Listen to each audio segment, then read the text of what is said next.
Hello दोस्तों।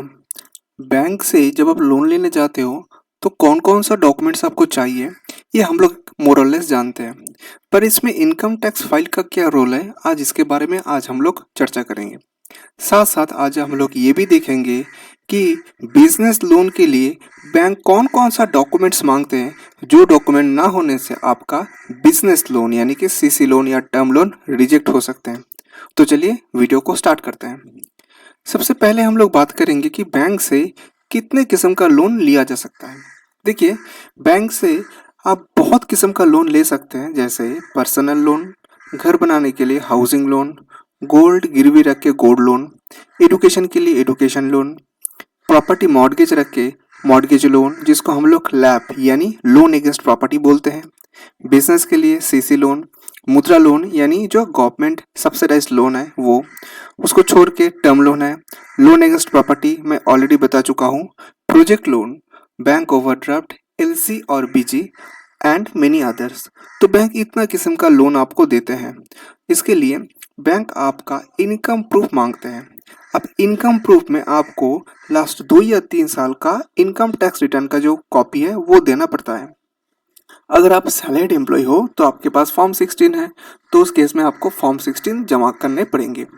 साथ साथ अगर आपका सैलरी स्लिप है तो वो भी चलेगा। अब यहाँ पे एक चीज़ नोट करने लायक है कि बहुत सारा ऐसा कंपनी है जो आज भी कैश में एम्प्लॉय को सैलरी देते हैं। तो उस केस में बैंक अकाउंट में जो पैसा जमा हुआ है वही आपका इनकम प्रूफ है। इसलिए ऐसे सिचुएशन पे हम रिकमेंड करते हैं कि आप ज़रूर अपना इनकम टैक्स फाइल बनाइए। अभी चलिए इनकम टैक्स रिटर्न के बारे में एक दो चीज़ और बात कर लेते हैं। सबसे पहले जो सैलरीड एम्प्लॉय है, देखिए उनके लिए ज़्यादा कॉम्प्लिकेसी नहीं है, क्योंकि उनका फॉर्म 16 और 2 से 3 साल का आईटीआर फाइल जो है वही सफिशिएंट हो जाते हैं। पर प्रॉब्लम होते हैं जो नॉन सैलरी है, जो बिजनेस पर्सन है, क्योंकि उनका फॉर्म 16 नहीं होते हैं। उस केस में लास्ट 2 से 3 साल का इनकम टैक्स रिटर्न जो ड्यूली एक्नॉलेज्ड है वो चाहिए होते हैं। अब चलिए डिस्कशन को आगे बढ़ाते हैं। देखिए, कुछ पॉइंट्स है जो आपको याद रखने होंगे। सबसे पहले कि आज के दिन back dated income tax file नहीं बनते हैं। तो अगर आपने आज तक इनकम टैक्स रिटर्न फाइल नहीं किए हैं और आपको बैंक से लोन चाहिए, तो आप किसी भी कंसल्टेंट के पास जाके ये नहीं बोल सकते कि मुझे लोन के लिए 3 साल का बैक डेटेड आईटी फाइल बना दीजिए। ये बहुत ही वैड सिचुएशन है, क्योंकि इससे क्लियरली ये मालूम चल जाता है कि आपको इनकम टैक्स रिटर्न फाइल करने का कोई इंटेंशन ही नहीं था, लोन पर्पस के लिए आप मजबूर हो। तो ऐसा सिचुएशन को अवॉइड कीजिए। आप हमेशा ड्यू डेट के अंदर अपना इनकम टैक्स रिटर्न जमा कीजिए। पॉइंट नंबर 2 भी यहाँ पे कवर हो जाता है। पॉइंट नंबर 3 है कि दो इनकम टैक्स रिटर्न के बीच यानी जो फाइलिंग डेट है उसके बीच कम से कम 6 महीने का गैप होना मैंडेटरी नहीं है, पर रिकमेंडेटरी है। देखिए, इनकम टैक्स एक्ट या दूसरे कोई सेक्शन में, दूसरा कोई लॉ में कहीं पे भी ये नहीं बताया गया है कि दो आईटी फाइल का बीच का फासला कितना होगा। पर कुछ बैंक्स प्रूडेंशियल नॉर्म्स है, उसके हिसाब से हम लोग देखते हैं कि बैंक हमेशा दो आईटी फाइल का बीच 6 महीने का गैप उम्मीद करते हैं। तो कम से कम आप जो भी आईटी फाइल बनाए हैं, अगर आप लास्ट डेट में बनाए हैं तो अगला जो आईटीआर है वो कम से कम 6 महीना गैप देके ही बनाइए। पॉइंट नंबर 4 जो है ये सबसे अहम चीज़ है, क्योंकि आज के दिन हम जानते हैं कि जो आईटीआर वी है, जो एक्नॉलेजमेंट है, वो ई वेरीफाइड होते हैं।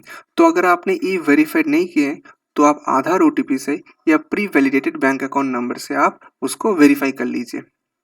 आखिरी में पॉइंट नंबर 6 में जो बिजनेसमैन है उसके लिए आईटी फाइल के साथ साथ सपोर्टिंग के हिसाब से कंप्यूटेशन शीट भी देने पड़ते हैं। अब चलिए डिस्कशन को आगे बढ़ाते हैं। मैं यहाँ पे ये सारा चीज़ को डिस्कस करने से पहले एक चीज़ आपको बताना चाहता हूँ कि देखिए, ऊपर जितना किस्म का लोन मैंने आपको बताया उसमें जो सैलरीड एम्प्लॉय है उनके लिए ज़्यादा दिक्कत का बात नहीं होता है, क्योंकि फॉर्म 16 और आईटीआर का कॉपी उनके पास रहता है। पर बिजनेसमैन अगर बैंक से बिजनेस लोन यानी CC loan, term loan, project loan लेना चाहते हैं तो उसमें बहुत सारा फॉर्मेलिटीज़ और डॉक्यूमेंटेशन होते हैं। मैं आपको एक एक पर्सनल एग्जांपल देके बता रहा हूँ कहाँ पे प्रॉब्लम हो रहा है। देखिए, बैंक जब भी लोन इशू करते हैं तो बैंक का कुछ क्राइटेरिया होते हैं, जो क्राइटेरिया सेटिस्फाई होने से ही बैंक आपको लोन देंगे। खास करके अगर आप बिजनेसमैन हो तो बैंक थोड़ा सा कंजर्वेटिव अप्रोच लेते हैं और आपको एक सीरीज ऑफ डॉक्यूमेंट्स का लिस्ट दे देते हैं और बोलते हैं कि आप ये सारा डॉक्यूमेंट्स लेके आइए, फिर हम आपका जो फाइल है उसको प्रोसेस करेंगे। अब देखिए यहाँ पे और एक चीज़ है, जो लोन प्रोसेस कर रहे हैं यानी जो लोन मैनेजर है उसका अप्रोच भी देखने लायक है। मैंने बहुत बार ऐसे देखे हैं कि कोई बंदा का 8 लाख रुपए का सीसी चल रहा है, वो 10 लाख का सीसी लेना चाह रही है यानी 2 लाख का इन्वेस्टमेंट के लिए अप्लाई करना चाह रहे हैं। तो बैंक उसको कहा कि आप एक काम कीजिए, आप लास्ट ईयर का आईटी फाइल, लास्ट ईयर का आप अपना जीएसटी रिटर्न का कॉपी लेके आइए और एक प्रोजेक्ट रिपोर्ट बना के लाइए, हम आपका जो बिजनेस का लोन है, जो सीसी लोन है आपका, उसको 2 लाख रुपए का एनहांस कर देंगे। तो ये बहुत ही सिंपल था। पर मैंने ये भी देखा है कि कुछ क्लाइंट ऐसे भी हैं जिसका 6 लाख का सीसी चल रहा है, उनको सिर्फ 1 ही लाख का इजाफा करना है यानी 6 लाख से 7 लाख रुपए का ही इजाफा करना है। पर उस केस में बैंक से उनको एक चिट्ठा दिया गया और बोला गया ये 10 से 12 चीज़ आप लेके आइए, एक भी चीज़ अगर मिस होगा तो हम लोग इन्वेस्टमेंट नहीं करेंगे। तो मेरा कहने का मतलब ये पर्सन टू पर्सन वेरी करते हैं। देखिए सिचुएशन कुछ भी हो जाए, हम लोग एग्जॉस्टिव डिस्कशन करेंगे ताकि आपको कोई भी डॉक्यूमेंटेशन रिलेटेड प्रॉब्लम ना हो। देखिए अभी मैं जो चीज़ आपको बताऊंगा, ये ज़रूरी नहीं है कि आपके पास ये सारा डॉक्यूमेंट्स होने के बाद ही आप लोन के लिए अप्लाई करेंगे, पर मैक्स टू मैक्स बैंक ये सारे डॉक्यूमेंट्स आपसे मांग सकते हैं। तो चलिए ये सारा पॉइंट्स को अभी डिस्कस करते हैं। देखिए ये डिस्कशन है मेनली बिजनेसमैन के लिए जो सीसी या टर्म लोन लेना चाहते हैं। उस केस में लास्ट 3 साल का इनकम टैक्स रिटर्न जो ड्यूली एक्नॉलेज्ड है। अब ड्यूली एक्नॉलेजमेंट का मतलब है कि आप लोग देखे होंगे कि जब वो ई वेरीफाई हो जाते हैं तो नीचे एक वर्ड लिखा आता है, do not send this to CPC Bangalore. तो इसी चीज़ को कहा जाता है एक्नॉलेजमेंट, जो एक पन्ने का आता है वही होता है एक्नॉलेजमेंट। तो बैंक हमेशा ही एक्नॉलेजमेंट कॉपी को प्रेफरेंस देते हैं। उसके साथ साथ कंप्यूटेशन शीट और ऑडिट रिपोर्ट भी मांगते हैं। ये 3 साल का बैंक को चाहिए।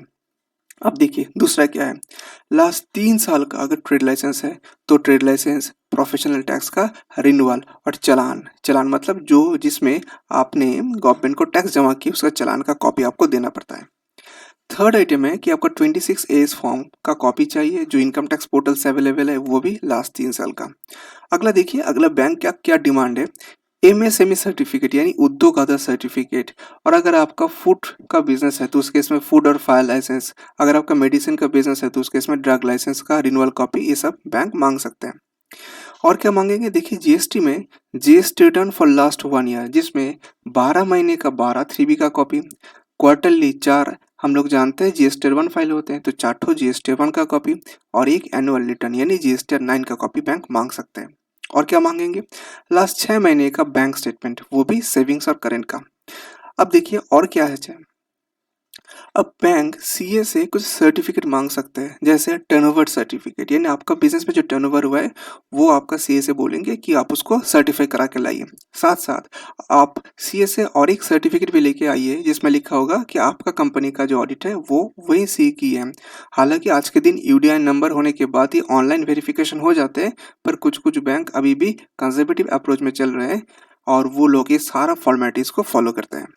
अगला देखिए, अगला जो चीज़ है वो है कि IT file with audit of each partners और डायरेक्टर्स। देखिए अगर आपका प्रोप्राइटरशिप बिजनेस है तो नॉर्मली बिजनेस और प्रोप्राइटर्स का दोनों का एक ही फाइल होते हैं, पर जहाँ भी पार्टनरशिप या कंपनी है वहाँ पे बिजनेस का अलग एंटिटी होते हैं और जो पार्टनर्स है या डायरेक्टर है उनका अलग एंटिटी होते हैं।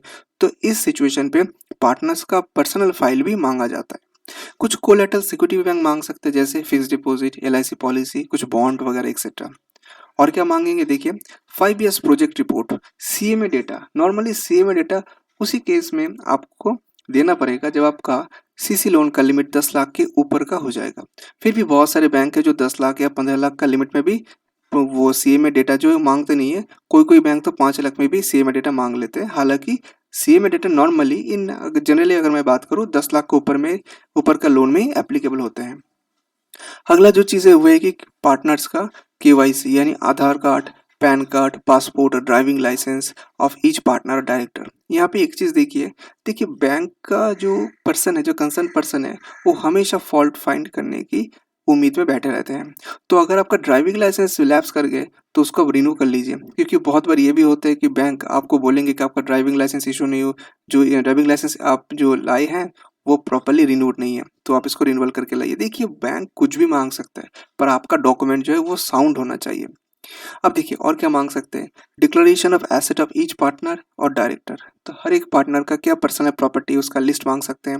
स्टॉक स्टेटमेंट मांगेंगे लास्ट मंथ का, summary of debtors and creditors with dues age wise, यानी कि आपको मार्केट से कितना पैसा मिलेगा, कितना पैसा देना है, सारा का एज वाइज आपको लिस्ट बना के देना होगा। अगर गारंटर है तो गारंटर, उसका कंसेंट, केवाईसी डिक्लेरेशन, ये सब भी चाहिए। और साथ में आपको एक एप्लीकेशन करना है, तो एप्लीकेशन लेटर जो है वो भी लेटर हेड में ड्राफ्टिंग करने हैं।